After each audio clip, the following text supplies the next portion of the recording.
प्यारे बच्चों, आप सबका आज की क्लास में स्वागत है। इसके पहले हम लोग पढ़ रहे थे डॉक्टर APJ अब्दुल कलाम द्वारा लिखित हम और हमारा आदर्श शीर्षक। हमने उसको जो है फर्स्ट पार्ट में जहां तक पढ़ा है उसके आगे सेकंड पार्ट में पढ़ने का निश्चय किया है और मुझे विश्वास है कि आप लोगों को इसके पहले की क्लास जो है अच्छी तरह से समझ में आई होगी और जहां पे जो भी प्रॉब्लम होती है उसको जरूर बताइए, तो कमेंट बॉक्स में जाकर के कमेंट करिए। चलते हैं फिर और आज हम उसी क्लास को कंटिन्यू आगे करते हैं। कहते हैं कि मैं यह नहीं मानता कि समृद्धि और अध्यात्म एक दूसरे के विरोधी हैं। दो चीजों की बात कर रहे हैं, समृद्धि, और समृद्धि का मतलब है बेटा संपन्नता। समृद्धि का मतलब है संपन्नता और आध्यात्म का मतलब है कि दैवीय सत्ता को स्वीकार करना, दैवीय सत्ता को स्वीकार करना। ठीक है ना। कुछ लोग ऐसे होते हैं जो दैवी सत्ता को नहीं स्वीकार करते हैं, अर्थात वो ये नहीं मानते हैं कि ईश्वर नाम की भी कोई चीज है, ईश्वर नाम की भी कोई शक्ति है। और एक ऐसे लोग होते हैं जो इस तथ्य को मानते हैं कि नहीं, ईश्वर नाम का कोई चीज है, कोई सत्ता है, कोई शक्ति है जो इस संपूर्ण ब्रह्मांड को, संपूर्ण संसार को गतिशील करती है, चलाती है, नियंत्रित करती है, अनुशासन में बनाए रखती है, जिससे सब कुछ व्यवस्थित तरीके से चलता है। तो यही कह रहे हैं कि समृद्धि और अध्यात्म, समृद्धि का मतलब संपन्नता और अध्यात्म का मतलब दैवी सत्ता की बात कर रहे हैं, शक्ति की बात कर रहे हैं, अर्थात ज्ञान की बात कर रहे हैं। तो ये नहीं मानते हैं कि अगर एक रहेगा तो दूसरा नहीं आएगा। अगर समृद्धि आएगी, संपन्नता आएगी, शक्ति आएगी, तब हमारे अंदर से आध्यात्मिक तत्व गायब हो जाएगा, दैवी सत्ता गायब हो जाएगी, निर्माण की शक्ति गायब हो जाएगी। ऐसा मैं नहीं मानता। जिसमें शक्ति आएगी, जिसमें क्षमता आएगी, वही कुछ निर्माण कर सकता है। जिसमें सामर्थ्य होगी वही निर्माण कर सकता है। इसलिए विज्ञान का निर्माण की तरह प्रयोग, विज्ञान का निर्माण की तरह प्रयोग करना भारतीय संस्कृति की एक विशेषता रही है जो आज भी देखी जाती है। भारत के लोगों ने कभी किसी को नुकसान पहुंचाने की कोशिश नहीं की, कभी किसी को नुकसान पहुंचाने की कोशिश नहीं की, लेकिन अपने विज्ञान का मानव के कल्याण के लिए, मानव के हित के लिए प्रयोग भी किया है। आप कह रहे हैं या भौतिक वस्तुओं की इच्छा रखना कोई गलत सोच है। अगर ये बात करें भौतिक वस्तुओं का मतलब होता है सांसारिक वस्तुएं, और सांसारिक वस्तुएं का मतलब होता है जो हमारे जीवन से जिसका संबंध है, जीवन के लिए जो उपयोगी है,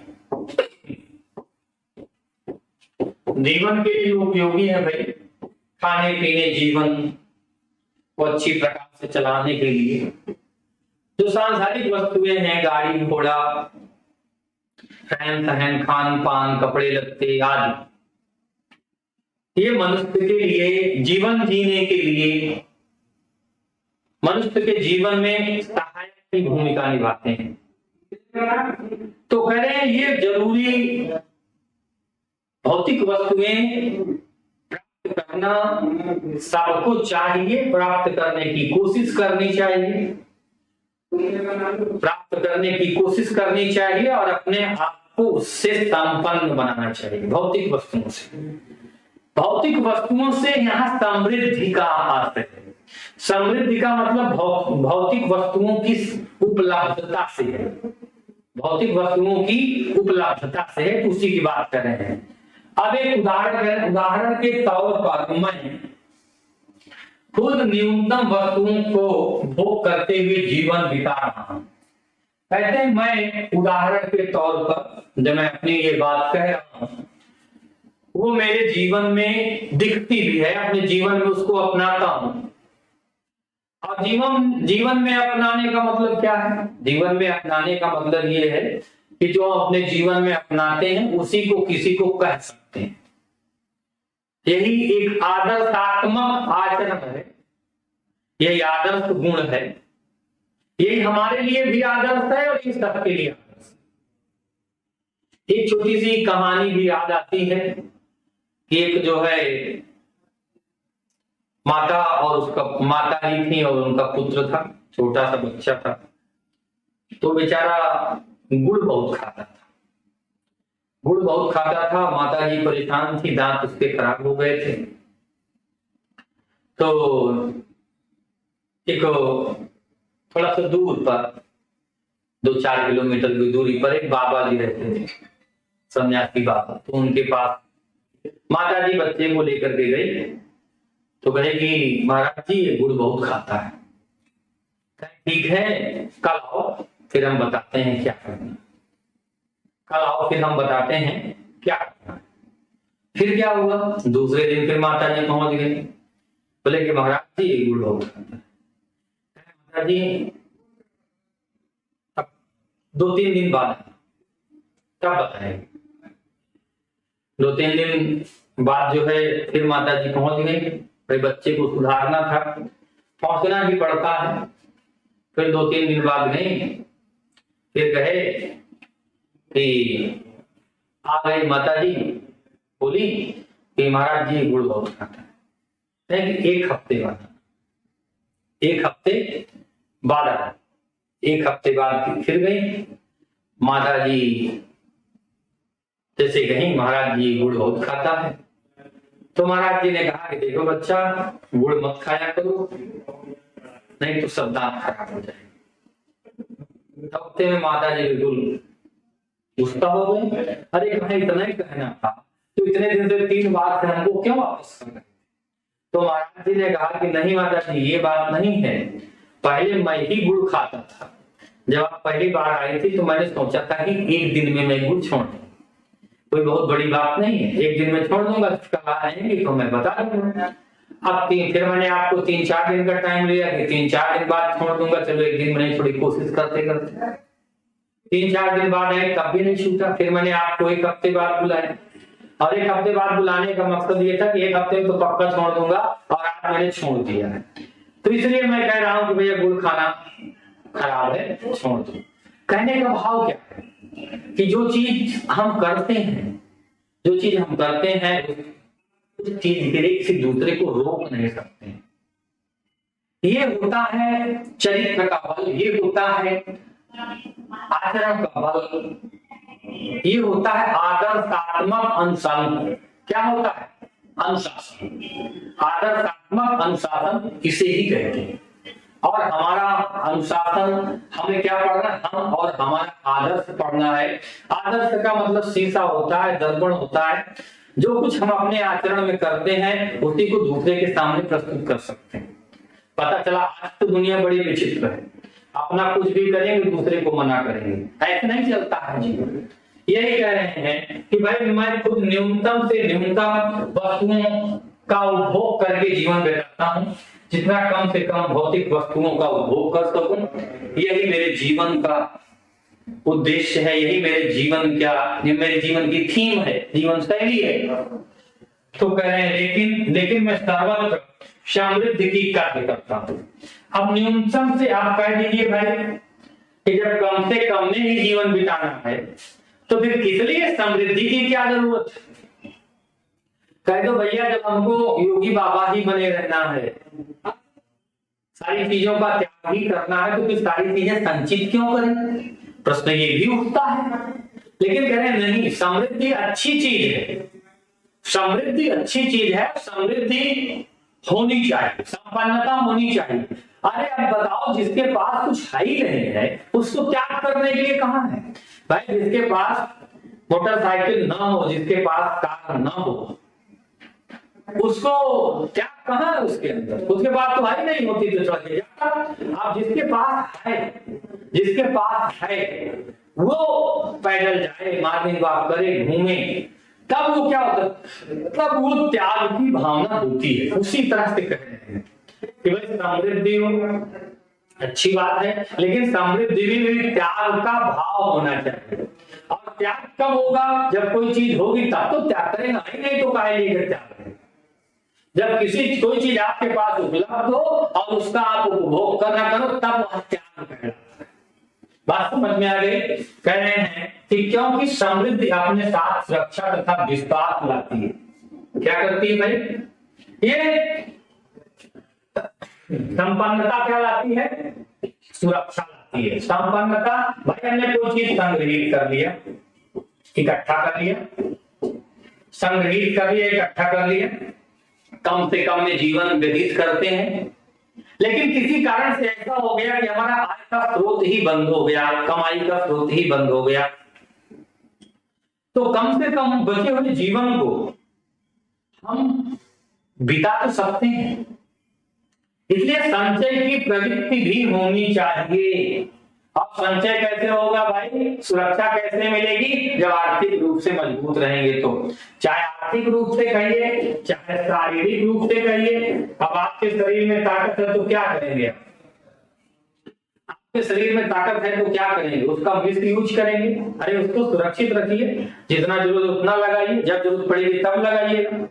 ऐसा नहीं कि ताकत हो गई, जिसको उखाड़ा उसको मारा, उसको पटका इसको उठाया, ये कोई अच्छी बात थोड़ी। क्या करना होगा? हमें अपनी शक्ति का संतुलित मात्रा में, अपनी मेधा का संतुलित मात्रा में, अपने जीवन के लिए भौतिक वस्तुओं का संतुलित मात्रा में प्रयोग करना होगा। तभी हमारा जीवन संपन्न भी हो सकता है, समृद्ध भी हो सकता है। तभी हमारा जीवन क्या हो सकता है? संपन्न भी हो सकता है, समृद्ध भी हो सकता है। जीवंतता हमारी आजादी को बनाए रखने में सहायक है। क्या करता है भाई? अंततः निष्कर्ष रूप में क्या करता है? हमारी आजादी को बनाए रखने के लिए, हमारी स्वतंत्रता। हमारे पास जब कुछ रहेगा ही नहीं, जब हमारे पास कुछ रहेगा ही नहीं तो हम क्या करेंगे? हमारे लिए सबसे आवश्यक चीज है, हमारे लिए सबसे आवश्यक वस्तु है, हमारे लिए सबसे आवश्यक उपयोगी है हमारी स्वतंत्रता। और स्वतंत्र कब रहेंगे? जब हम शारीरिक रूप से, मानसिक रूप से, संपन्नता के रूप से समृद्ध रहेंगे। और जब समृद्ध रहेंगे, संपन्न रहेंगे, तब हमारे ऊपर किसी का कोई दबाव नहीं रहेगा। जब हमारे ऊपर किसी का कोई दबाव नहीं रहेगा, और जब किसी का कोई दबाव नहीं रहेगा तो हमारा जीवन कैसा बीतेगा भाई? सुख कर बीतेगा, आनंद कर बीतेगा। कह रहे हैं कि अपने आसपास देखोगे तो पाओगे खुद प्रकृति की भी कई काम आधे अधूरे मन से नहीं करती। आप कह रहे हैं कि जो काम करना चाहिए मन लगा के करना चाहिए, जो काम करना चाहिए, क्या करना चाहिए? पूरे मन रूप से, पूरी शक्ति से, पूरी मेधा से करनी चाहिए। उसमें कोई लापरवाही नहीं करनी चाहिए, ये कहते हैं। और कहते हैं उदाहरण के रूप में आप देखिए, उदाहरण के रूप में देखिए तो जो प्रकृति है, दो प्रकृति है। प्रकृति का मतलब क्या होता है? ईश्वरीय सत्ता,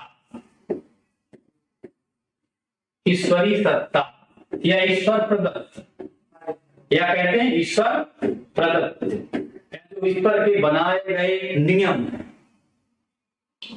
कुछ लोग क्या होंगे? ईश्वरीय सत्ता को जो मानते इस चीज को मानेंगे, कुछ कहेंगे नहीं भगवान कुछ होता ही नहीं, वो क्या बनाएगा। तो प्रकृति का मतलब जो प्राकृतिक रूप से है, ईश्वरीय प्रदत्त है, अपने आप स्वयं घटता है, स्वयं निर्मित होता है किसी भी कारण से। तो वो क्या करती है? जो काम करती है पूरी तरीके से अच्छे मन से करती है।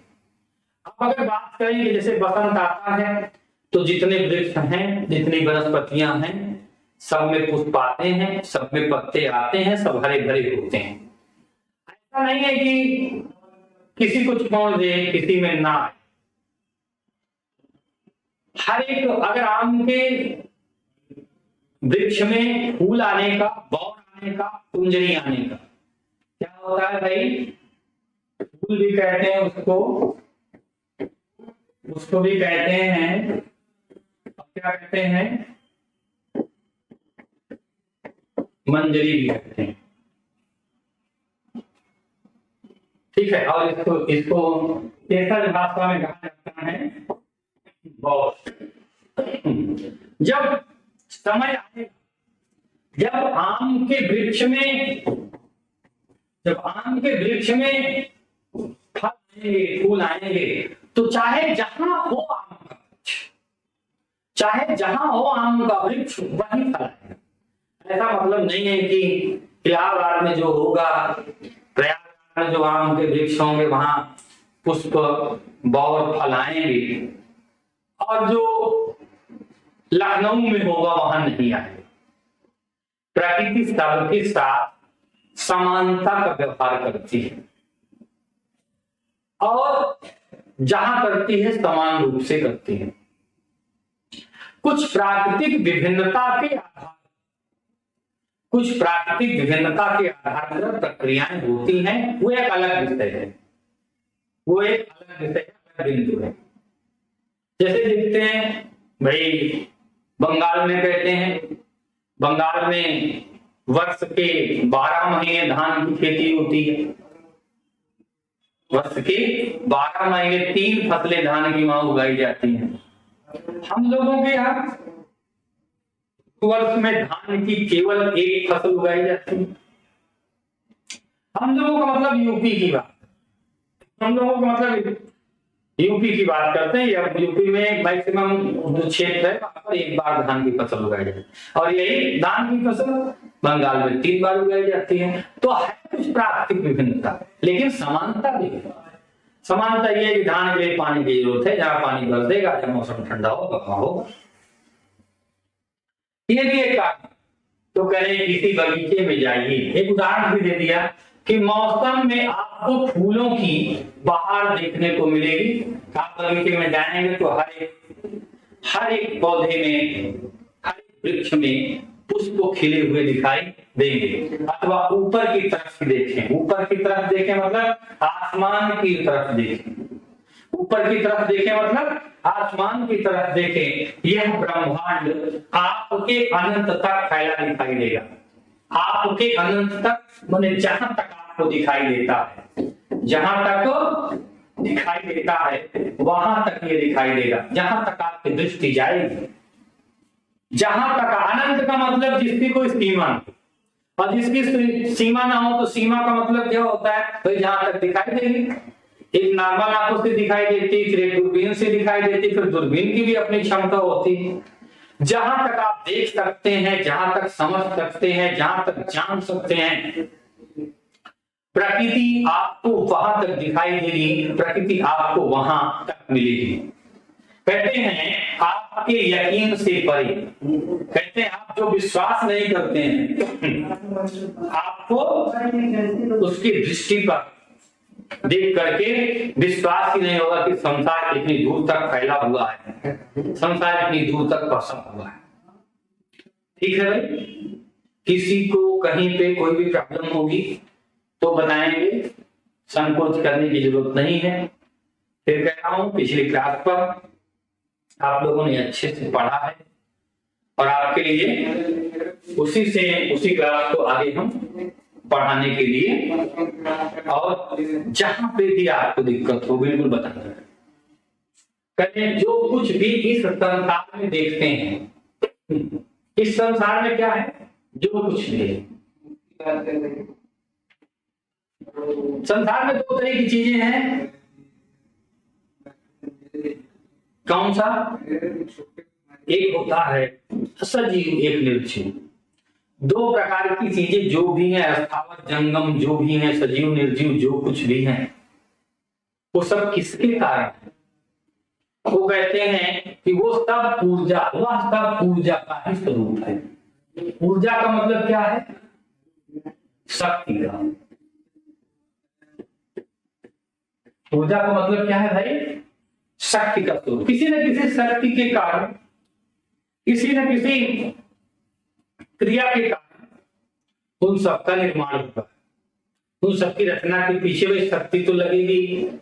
निर्माण करें, विध्वंस करें। हाँ, निर्माण की बात कर रहे हैं, विध्वंस की बात नहीं कर रहे। नहीं कह दो कि निर्माण की बात करते करते विध्वंस की बात की जा रही है, ऐसा नहीं है। कहते हैं जैसा कि महर्षि अरविंद ने कहा है, महर्षि अरविंद का नाम आप लोगों ने सुना होगा, कि हम भी ऊर्जा के ही अंश हैं। हम भी माने मानव भी।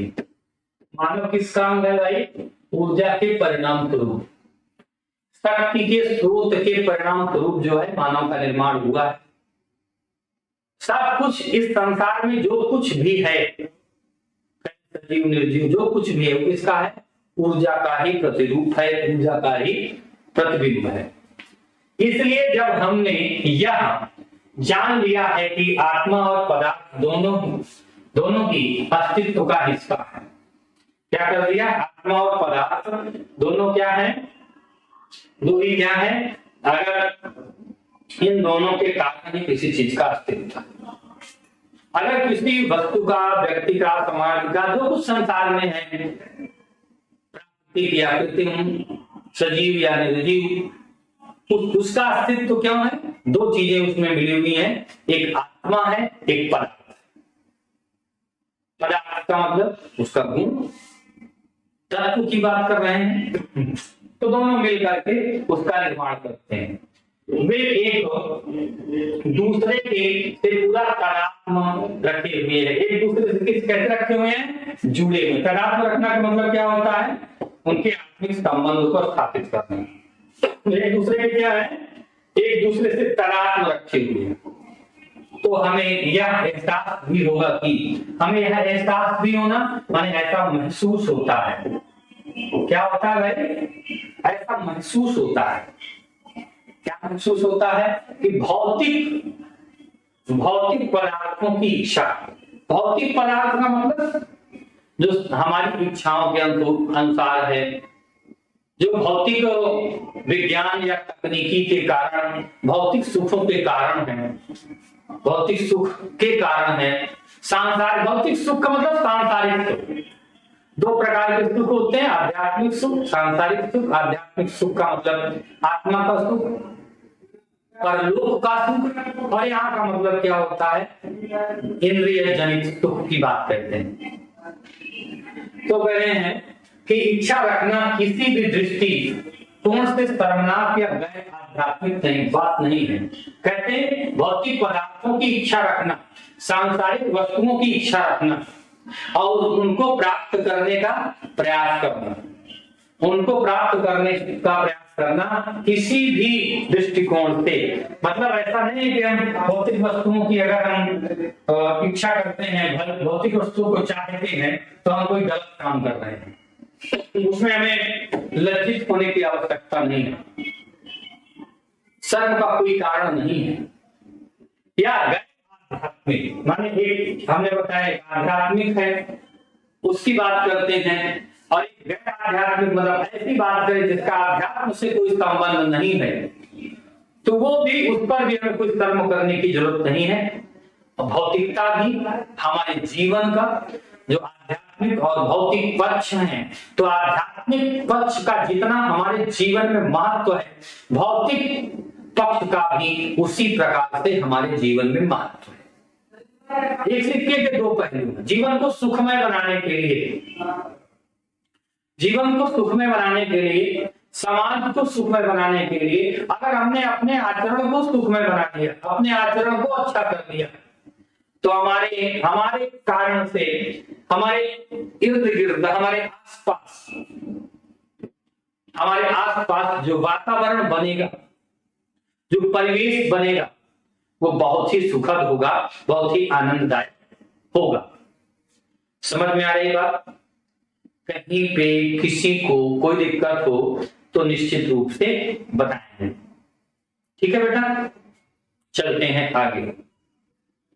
कह रहे हैं कि इसके बावजूद अक्सर हमें यही विश्वास दिलाया जाता है, कहते हैं ये सारी चीजें हैं कि जीवन को सुखकर तरीके से बिताना है, भौतिक वस्तुओं की भी आवश्यकता है और भौतिक वस्तुओं के साथ साथ आध्यात्मिक सुख की भी आवश्यकता है। लेकिन फिर भी हमारे संस्कार के कारण, हमारी जीवन पद्धति के कारण, हमारी राष्ट्रीयता के कारण, हमारी संस्कृति के कारण, हमारी जीवन शैली के कारण, हमारी जीवन शैली के कारण हमें ये बार बार समझाया जाता है कि भाई कम से कम में गुजारा करो ना। कहावत भी है कि जितनी चादर उतनी ही फैलानी चाहिए, बहुत लोग कहते हैं। लेकिन अब यहाँ पे ये भाव नहीं है। चादर को बढ़ाने का प्रयास करना चाहिए, अच्छी बात है। चादर को बढ़ाने का प्रयास करना चाहिए, अच्छी बात है। लेकिन इसका मतलब ये नहीं है कि हम में जो क्षमता नहीं है हम उसी कार्य के लिए परेशान हैं। हम अपनी क्षमता को बढ़ाएं, ये अच्छी चीज है, लेकिन क्षमता को बढ़ाने के पहले हम अपने पैर को फैला लें, ये अच्छी बात नहीं है। सबसे पहले क्या करना होगा, हमें अपनी ऊर्जा के द्वारा, अपनी शक्ति के द्वारा, अपने सामर्थ्य के द्वारा, अपनी ऊर्जा के द्वारा, अपनी शक्ति के द्वारा, अपनी सामर्थ्य के द्वारा, अपनी लगन के द्वारा, अपनी मेहनत के द्वारा हमें क्या करना होगा, हमें ज्यादा से ज्यादा विकास करना होगा। किसी भी दृष्टि से, धन की दृष्टि से, मान सम्मान की दृष्टि से, ज्ञान की दृष्टि से, सामाजिक सम्मान की दृष्टि से जब हम आगे बढ़ते जाएंगे, आगे बढ़ते जाएंगे, विकास की तरफ उन्मुख होते जाएंगे, फिर चाहे जैसे करें। अब हमारे पास सही नहीं तो त्याग किसको कहेंगे? त्याग तो बेटा उसी को कहते हैं कि जो चीज हमारे पास हो उसके प्रति हमारे मन में आकर्षण न हो, हमारे पास घमंड न हो। एक उदाहरण यहां पर आता है गांधी जी का, कि गांधी जी के पास ऐसा नहीं था कि उनके पास कपड़े की कमी थी, लेकिन 5 मीटर में अपना काम चला लेते थे। थोड़ा सा पहन लिया, थोड़ा सा ओढ़ लिया। क्या गांधी जी के लिए कपड़ों की कमी थी क्या? उनके पास सब कुछ था, संपन्नता थी, लेकिन त्यागपूर्ण जीवन उन्होंने समाज के सामने, देश के सामने प्रस्तुत किया है। उसकी बात है। न्यूनतम में गुजारा, न्यूनतम माने कम से कम में, न्यूनतम माने कम से कम में क्या करना है? गुजारा करना है, माने जीवन यापन करना है। कम से कम में क्या करना है? जीवन यापन करना, और जीवन बिताने में भी निश्चित रूप से कोई न कोई हर्ज नहीं है। अगर कम से कम में अपने जीवन को चलाते हैं, बिताते हैं, कम से कम में अपने जीवन को चलाते हैं, बिताते हैं, तो कोई बुरी बात नहीं है। आदमी के अंदर, मनुष्य के अंदर ये त्याग की भावना होनी चाहिए, ये कलाम जी कहते हैं। अच्छा, आप देखिए उन्होंने उदाहरण भी दे दिया, मैंने पहले ही बता दिया था कि महात्मा गांधी ने ऐसा ही जीवन जिया था। महात्मा गांधी हमारे लिए उदाहरण के रूप में, उनके लिए किसी चीज की कमी नहीं थी, लेकिन उन्होंने त्यागपूर्ण जीवन व्यतीत किया। लेकिन जैसा कि उनके साथ था, जैसा कि उनके साथ क्या था कि आपके मामले में भी यह आपकी पसंद पर निर्भर करता है। भाई ये आपको डिसाइड करना है कि आप कितने में जीवन व्यतीत करना चाहते हैं। त्यागपूर्वक जीवन व्यतीत करना चाहते हैं या उपभोग पूर्वक जीवन व्यतीत करना चाहते हैं? आपके अंदर त्याग की भावना है कि भोग की भावना है, ये आपको अपने आप से अपने आचरण में स्थापित करना हो। कोई कहता नहीं है कि भाई चलो ठीक है तुम त्याग की भावना करो। त्याग का भाव अंतर मन से उठने वाला है। गांधी जी को किसी ने कहा नहीं कि आप ऐसा करें, उनके मन में आया, कुछ भावनाएं हुई, कार्य रूप में परिणित हो गई, उसी तरह से उनका आचरण स्थापित हो गया। समाज के सामने, राष्ट्र के सामने, लोगों के सामने वो चरित्र जो है स्थापित हो गया। हमको भी उसी तरह से हमको भी उसी तरह से निर्णय लेना होगा कि हमको कौन सा जीवन जीना है। त्यागपूर्वक जीवन जीना है या भौतिक संपन्नता से परिपूर्ण जीवन जीना है। कहती हैं आपकी ऐसी जीवन शैली इसलिए है क्योंकि इससे वे तमाम जरूरतें पूरी होती हैं। हमारी जीवन शैली कैसी है? हमारी जीवन शैली ऐसी है कि हम अपनी तमाम सांसारिक भौतिक जरूरतों की पूर्ति करते हैं। जो और जिसकी इच्छा, भाई भौतिक जरूरतों की इच्छा क्या है? सबसे पहले भौतिक जरूरतों के लिए परेशान तब होते हैं जब हमारे मन में कोई जरूरत बनती है। यार अच्छा सा एक हमारे पास अच्छा सा बेडरूम मकान हो जाए, हमारे मन में क्या हुई? एक इच्छा उत्पन्न हुई, एक भाव उत्पन्न हुआ, और जब एक भाव उत्पन्न हुआ तो हमारे मन में एक जरूरत बन गई, और जरूरत बन गई तो हम उसके लिए प्रयत्नशील हो जाते हैं, कर्मशील हो जाते हैं। सांसारिक जरूरत बनी और फिर हमारे जीवन शैली का मन कैसे करें, क्या करें, कहाँ जाएं, कैसे करें, कहाँ कैसे, किससे मिलें, क्या इन्वेस्ट करना पड़ेगा। तो तब जब हमारी भौतिक मानसिक जरूरत बनती है तो वो भौतिक जरूरत बनती है, भौतिक जरूरत बनती है तो क्या हो जाता है? फिर हम कर्मशील हो जाते हैं, हमारे अंदर त्याग की भावना फिर खत्म हो जाती है। उसके लिए कुछ त्याग करना पड़ता है। त्याग के बिना कुछ नहीं होता। त्याग का मतलब जो है हम फिर ग्रहण करने लगते हैं, या हो सकता है अपने पॉकेट मनी से बचा करके कुछ आगे बढ़ने की कोशिश करते हैं। दो चीजें हैं, लेकिन त्याग की प्रतिमूर्ति बनना और जोर जबरदस्ती से चुनना, सहने का गुणगान करना अलग बात है। एक क्या करते हैं? एक तो त्याग की भावना अपने अंदर मन में ही हो। एक तो त्याग की भावना क्या है? हमारे मन में उठे और उसका हम अपने जीवन में पालन करें। और एक जबरदस्ती आपसे त्याग करवाया जाए कि नहीं आप ये नहीं खा सकते, वो नहीं खा सकते। किसी के प्रति हमारे मन में अपने आप से आदर उत्पन्न हो जाए, सम्मान उत्पन्न हो जाए, वो एक अलग बात है। लेकिन अगर कोई हमसे कहे नहीं तो हमसे जबरदस्ती हमारी इज्जत करो, ये ऐसे नहीं होता है। ये चीजें ऐसे नहीं होती हैं।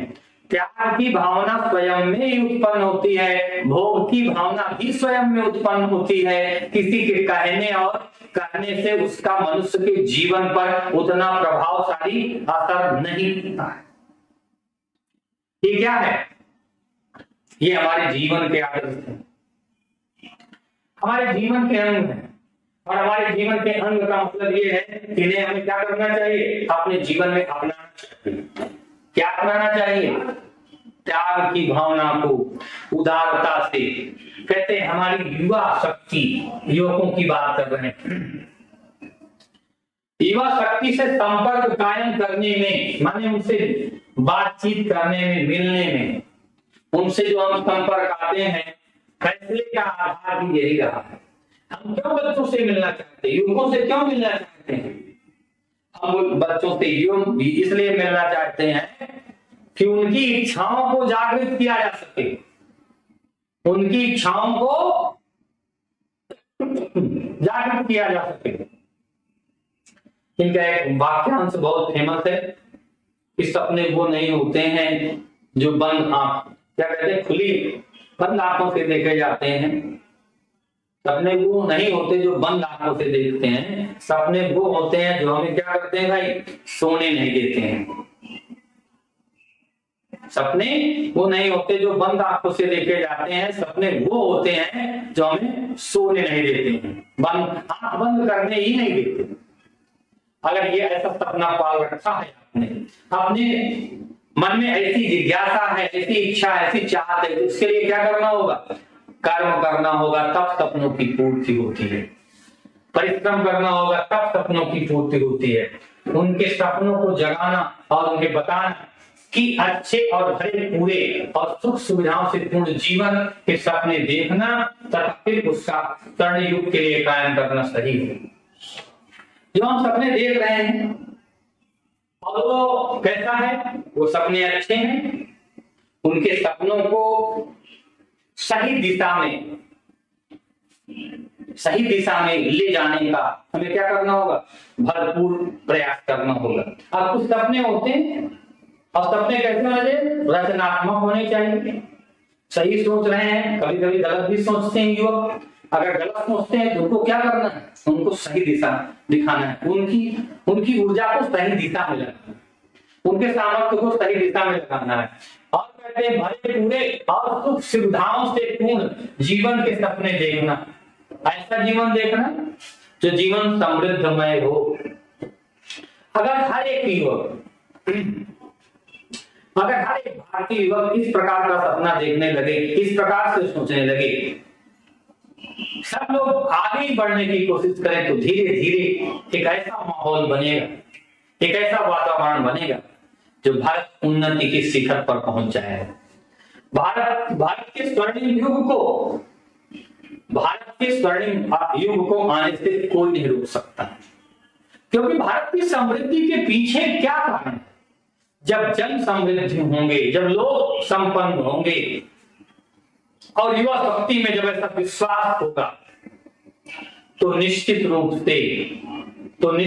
से भारत भी समृद्ध होगा। ऐसा नहीं हो सकता कि भारत समृद्ध हो जाए, लोग गरीब रहे हैं। ऐसा नहीं हो सकता। जब लोग समृद्ध होंगे, लोग संपन्न होंगे, उनका जीवन सुख सुविधाओं से भर जाएगा, भौतिक वस्तुओं से भर जाएगा, आध्यात्मिक उन्नति से भर जाएगा, ज्ञान विज्ञान से भर जाएगा, तब निश्चित रूप से भारत भी ज्ञान विज्ञान के क्षेत्र में, आध्यात्म के क्षेत्र में संसार में सबसे आगे होगा। आगे चलते हैं। कह रहे हैं कि कुछ भी करें वह आपके हृदय में किया गया, जो काम दिया करे पूरे मन से करें। हृदय से किया गया, मन से किया गया, आत्मा से किया गया, जबरदस्ती न किया गया, प्रेशर में न किया गया। अगर आप किसी काम को पूरे मन से, पूरे मनोयोग से करेंगे तो निश्चित रूप से पूरे मनोयोग से करेंगे तो क्या हो जाएगा? निश्चित रूप से आपका वह काम अच्छा होगा। आपका वह काम जो है उन्नति के मार्ग को खोलने वाला होगा, उन्नति के मार्ग को करने वाला होगा। अधूरे मन से काम करने से कोई उपलब्धि नहीं मिलती है, कोई अच्छा काम नहीं होता है। पूरे मन से करना है भाई। आप अपनी आत्मा को अभिव्यक्ति दें। अपनी आपकी जो आत्मा है वो जो कहती है उसको करें। अभिव्यक्ति का मतलब क्या होता है? आत्मा की बात को बोलने। अभिव्यक्ति का मतलब बोलना, कहना। जो मन कहे करने के लिए वही करो। कोई जरूरी नहीं है कि आप जबरदस्ती कुछ करो। आपका मन जो करता है वो करिए, लेकिन इस बात का ध्यान रखिए कि जब आप उस काम को करिए तो पूरे मन से करें। ऐसा नहीं कि मन बड़ा बेचैन भी है, चंचल भी होता है, अभी कुछ कह रहा है कभी कुछ कहने लगेगा। लेकिन जो कुछ आपके मन में आया है, जो कुछ आपकी आत्मा में आया है, जो कुछ आपकी आत्मा ने बोला है, जो कुछ कहा है, उस पर फिर अडिग रहिए। उस पर पूरी अपनी शक्ति लगा दीजिए, पूरी ऊर्जा लगा दीजिए, और उसकी सफलता, जब तक उसमें सफलता न मिल जाए अपने कदम को पीछे मत बढ़ाइए।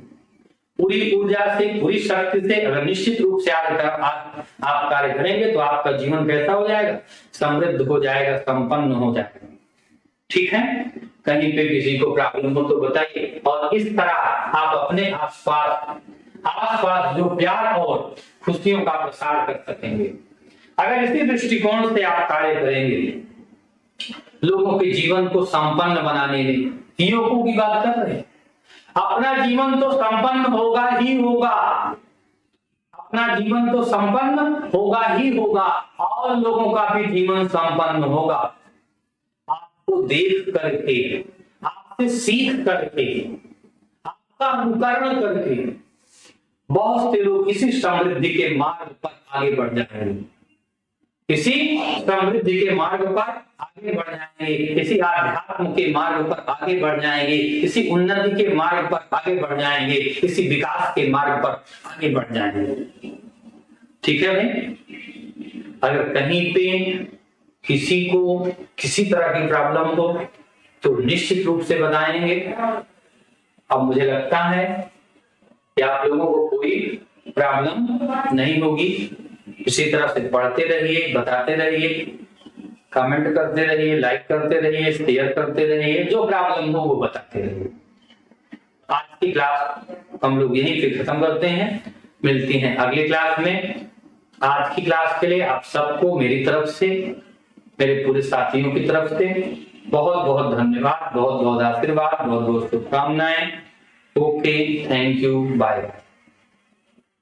शिवम, शिवम,